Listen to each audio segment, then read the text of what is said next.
It is still morning in Nigeria. Democracy is just 8 years old.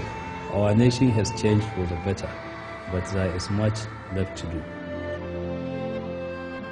Nigeria needs a leader who will work to solve Nigeria's problems and create a fairer, more economically vibrant nation.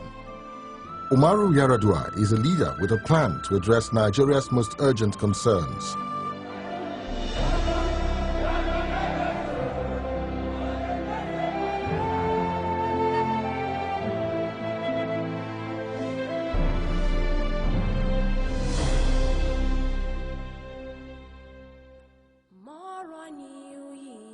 Born into a family with a history of public service, Umaru Yar'adua's father, Malam Musa Yar'adua, was a member of the House of Representatives and served as minister in the First Republic.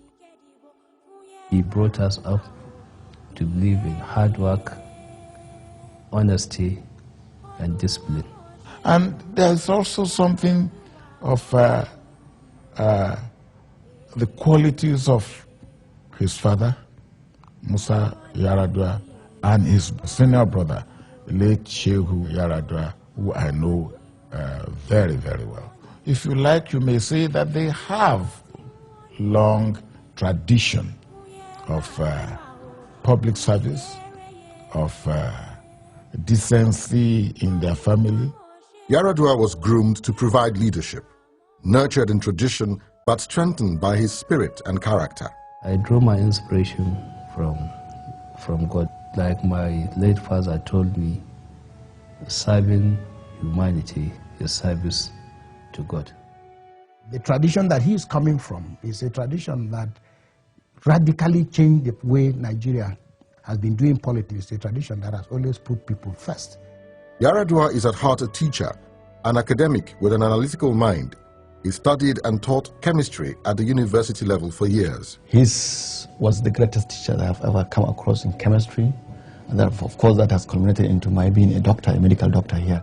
He is a man who studies everything, from the intricacies of particle physics to economic policy. I read a lot. Even though I was a student of chemistry, I was interested in the development of my country, and that means I have to learn something about the economy of nations and the wealth of nations. Yar'adua is well versed in economic leadership. There is no greater testament to his capacity to be president than his record of achievement as governor of Katsina State. This is a governor that inherited a state treasury with a negative balance of over 580 million. The state's finances turned out to be worse than we had imagined. He injected a lot of funds in providing medical equipment and instruments. He bought theater equipment. He bought diagnostic facilities like endoscopes. So he's done quite a lot in the health sector. I believe Katsina State is unparalleled to any other state of the Federation. It was a product of organization. It was a product of an inspiring leadership and hard work.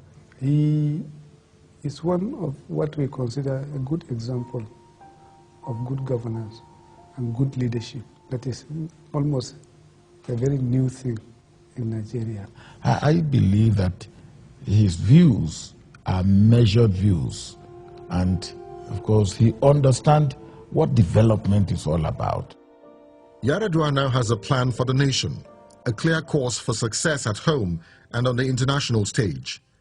The PDP Vision 2020 aspires to rank Nigeria among the 20 most developed economies in the world by the year 2020. His 7-point agenda begins decisively with power supply, the lifeblood of development. But you cannot build a modern economy without sufficient and sustainable and stable power and energy. When I declare a national emergency, that is making the nation to recognize this fact also, so that we raise the generation to 30,000 megawatts by 2011 and 50,000 megawatts by 2015. The next step comprises the fruit of the earth, agriculture and food security. And the first priority is that at least as a minimum, we must be able to feed ourselves as a nation.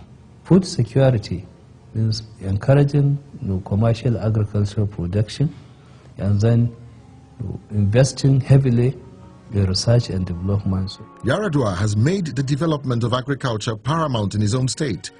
Production has improved dramatically in Katsina as a result of improved techniques that will be implemented on a national basis. He helped us all with improved seeds, irrigation and pumping machines, pesticides and fertilizer.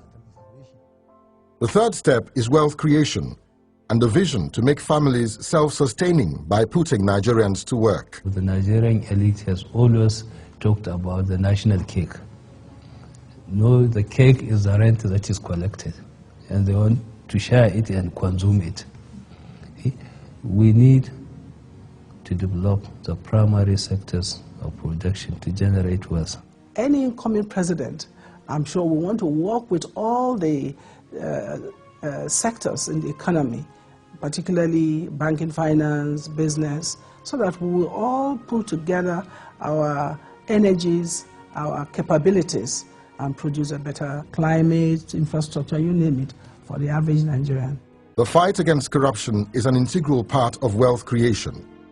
Corruption is the reason why we have bad image, bad reputation, and that nobody wants to do business with us. We have to address it, we have to change. And there is no society that can prosper and progress when disrespectful law and order is being condoned and celebrated. Yar'adua is known for his honesty and transparency.